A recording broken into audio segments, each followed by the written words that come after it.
경제용어 나들이. 안녕하세요. 경제용어 나들입니다. 이번 시간은 가산금리에 대해서 알아보도록 하겠습니다. 어떤 용어일까요? 네, 이 가산금리는 말 그대로 플러스되는 금리예요. 네. 근데 이게 이제 두 가지로 봐야 되는데 우리가 이제 은행에서 돈을 빌릴 때, 우리가 은행에 예금을 할 때도 마찬가지죠. 우리가 장기간 돈을 빌리거나 장기간 적금 같은 거라면 금리가 올라가죠. 네. 그러면 원래 우리가 기준으로 삼는 금리가 있고, 그러면 기간이 늘어남에 따라서 금리가 더해지는 거예요. 네. 그러니까 이걸 우리가 텀 스프레드라고 해서 기간에 따라 붙는 가산금리라고 합니다. 그래서 기본적으로 항상 우리가 뭐 국채도 뭐 3년짜리가 있고 5년짜리가 있고 10년짜리가 있고 각 채권도 다 이렇게 연도가 있는데, 만기가 되는 연도가 있는데, 기본적으로 그 기간이 늘어나면 자연스럽게 금리는 더 올라가게 돼 있어요. 네. 그다음에 또 하나 좌우하는 것은 신용도입니다. 제 신용도가 예를 들어서 뭐 A일 수도 있고 뭐 B-일 수도 있고 뭐 여러 가지 신용 등급이 있을 수 있잖아요. 그래서 우리가 이제 신용도 점수를 뭐 우리나라에서는 뭐 K10이나 여러 군데서 측정을 해서 개인의 신용도를 점수로 매기는데, 그게 이제 뭐 1000점 만점을 중심으로 해서 이제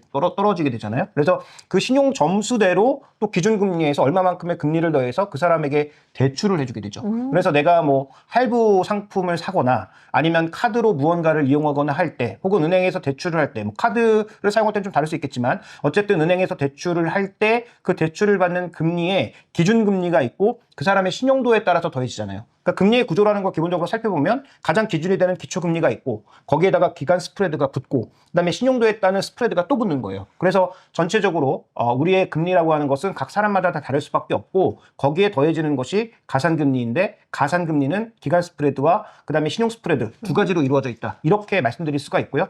그다음에 이걸 개인에서 이제 기업이나 아니면 국가로 확장해 보면 국가도 신용도에 따라서 혹은 발행하는 채권의 기간에 따라서 당연히 달라질 수가 네. 있고요.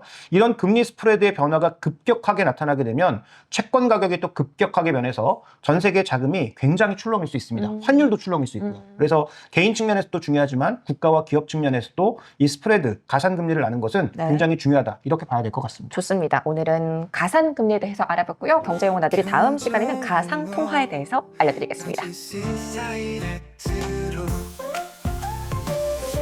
구독, 좋아요. 알림 설정까지 잊지 마세요. 경제용어 나들이 경제용어 나들이 경제용어 나들이